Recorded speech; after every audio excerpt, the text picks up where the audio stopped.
K-means is a clustering algorithm where it calculates the centroids and then repeats the process until the best centroid is discovered. The number of clusters is presumed to be known.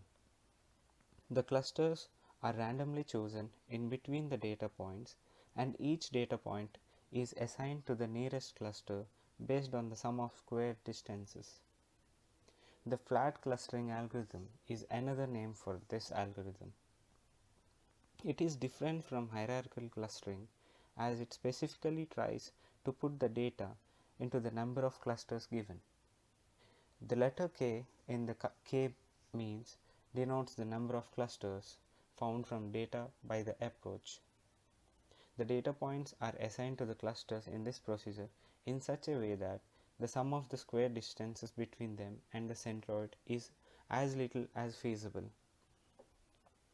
If we add more clusters, the total variation within each cluster decreases.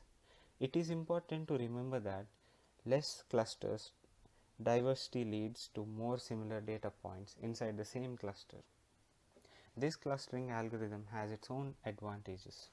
Firstly, it is relatively simple to implement and identify unknown groups of data from complex data sets. The results are presented in an easy and simpler manner. Secondly, it is easily adapts to the new examples.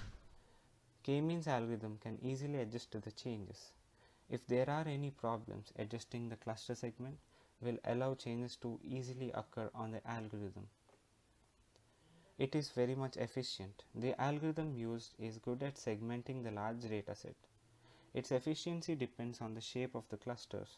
K-means works well in hyperspherical clusters. Also, the time complexity. The K-means segmentation is linear in the number of data objects, thus increasing the execution time. It doesn't take more time in classifying similar characteristics in data like hierarchical algorithms. The K nearest neighbors algorithm is a supervised classification algorithm. It is a super simpler way to classify data. It takes a bunch of labeled points and uses them to learn how to label other points. By using the data of labeled known points, this algorithm learns how to label other unknown points. In order to label new point, it looks at the number of nearest known points to the new point and then checks which label data has got more votes. So whichever label the most of the neighbors have is the label for the new point. Here K in K nearest neighbors is the number of neighbors it checks. It is supervised because you are trying to classify a point based on the known classification of other points.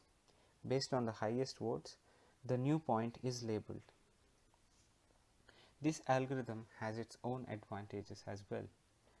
Firstly, KNN is pretty intuitive and simple. The algorithm is very simple to understand and equally easy to implement.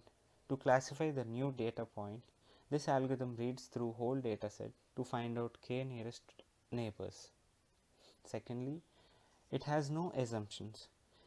This algorithm is a non-parametric algorithm, which means there are assumptions to be met to implement the algorithm.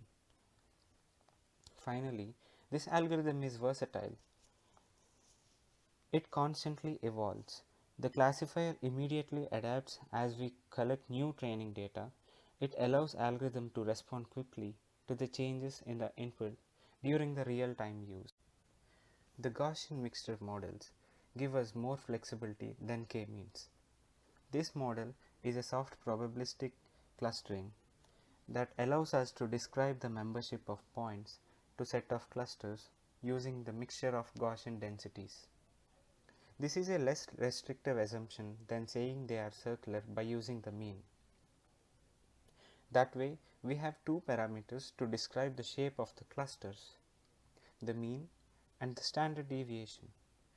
Taking an example in 2 dimensions, this means that the clusters can take any kind of elliptical shape. Say we have standard deviation in both the x and y directions. Thus, each Gaussian distribution is assigned to a single cluster. This model has its advantages. There are really two key advantages to using GMMs, which is the Gaussian mixture model. Firstly, GMMs are a lot more flexible in terms of cluster covariance than k-means algorithms. Due to the standard deviation parameter, the clusters can take on any ellipse shape rather than being restricted to circles.